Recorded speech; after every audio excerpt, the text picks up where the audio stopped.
Assalamualaikum warahmatullahi wabarakatuh. Kami dari kelompok kecil arsitektur kelas 11C yang akan berbagi ide serta pengetahuan tentang arsitektur di Kampung Naga. Sebelum itu, izinkan kami memperkenalkan diri. Kelompok arsitektur terdiri dari 3 orang. Yang pertama, terdapat Hafiz Nur Pasha, 2 Virgiawan Sugiana, dan yang ketiga saya sendiri Siti Hermawati. Analisis hasil bacaan. Arsitektur merupakan representasi kehidupan sosial secara umum dan individual. Arsitektur tidak lepas dari 3 unsur dasar, yaitu konsep, metode, dan kinerja. Semuanya bersatu dalam nilai dan kinerja fisik. Unsur-unsur kebudayaan yang termasuk dalam arsitektur adalah konsep, pemikiran, dan aturan, sikap dan perilaku sebagai sistem sosial. Di Kampung Naga bangunannya relatif sama, terdapat 5 ruangan dalam satu rumah. Bahan material yang digunakan untuk membangun rumah antara lain injok untuk atap, kayu untuk pondasi, dan bambu untuk membuat tali yang fungsinya untuk menyatukan atap dengan pondasi. Bentuk rumah panggung dirancang sedemikian rupa oleh sepuh dan masih terjaga sampai sekarang. Yang dirubah hanya jumlah ruangan. Luas tanah di Kampung Naga adalah 1,5 hektar dengan jumlah 110 bangunan dan jumlah kepala keluarga 107. Kemudian jumlah penduduknya kurang lebih 208 jiwa. Ada 6 pertanyaan yang kami ajukan saat berada di Kampung Naga. 1. Apakah saat hujan turun, rumah di Kampung Naga mengalami kebocoran? 2. Siapa yang merancang bentuk rumah di Kampung Naga? 3. Sejak kapan rumah di Kampung Naga dalam segi ruangan mengalami perubahan? 4. Mengapa kayu yang digunakan dalam pembangunan rumah di Kampung Naga sangat kokoh dan tidak mengalami pelapukan? 5. Di mana masyarakat Kampung Naga mencari bahan material untuk membangun rumah? Dan yang terakhir, bagaimana teknik untuk menyatukan pondasi dengan atap agar tidak mengalami pergerakan saat hujan? Jawaban akan dijelaskan oleh teman saya.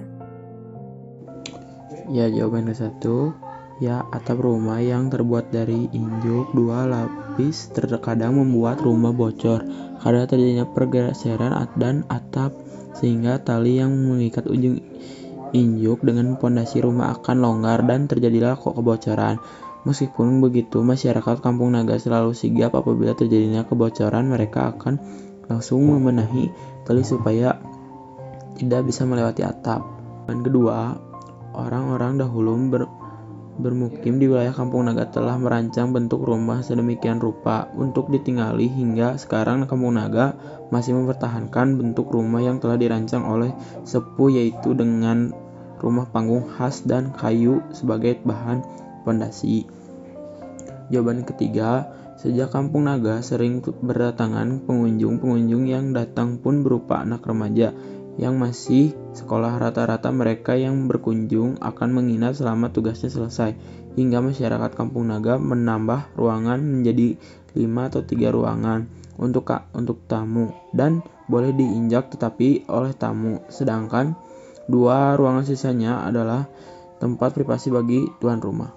Di sini saya akan membacakan jawaban nomor 4, 5, dan 6. Yang pertama yang nomor 4, karena masyarakat Kampung Naga menggunakan teknik perendaman dalam lumpur untuk membuat kokoh kayu yang akan digunakan.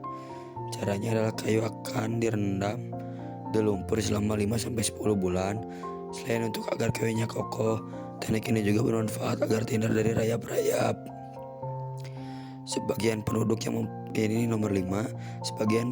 mempunyai kebun akan mengambil kayu dari kebun mereka untuk dijadikan bahan bangunan rumah.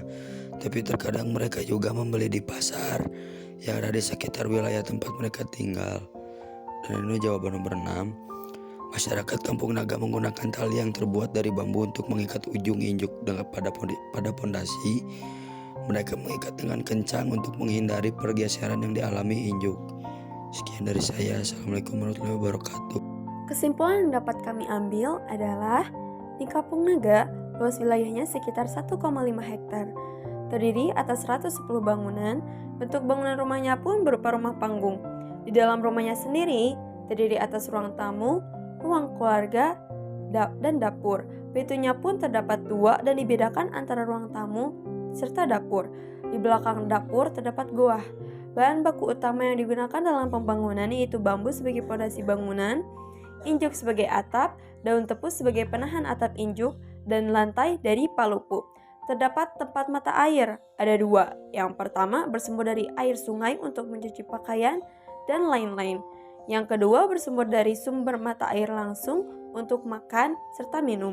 Setiap rumah dikelilingi oleh batu papah. Bagian bawah rumah dijadikan tempat untuk menyimpan anyaman atau benda lainnya. Imah Ageng merupakan salah satu bangunan yang pertama kali dibangun di Kampung Naga. Terdapat juga beberapa patilasan dan dikelilingi oleh pagar silang. Terdapat jamban atau kamar mandi, masjid, saung lisung atau menumbuk padi, serta balong dan tempat pembakaran sampah.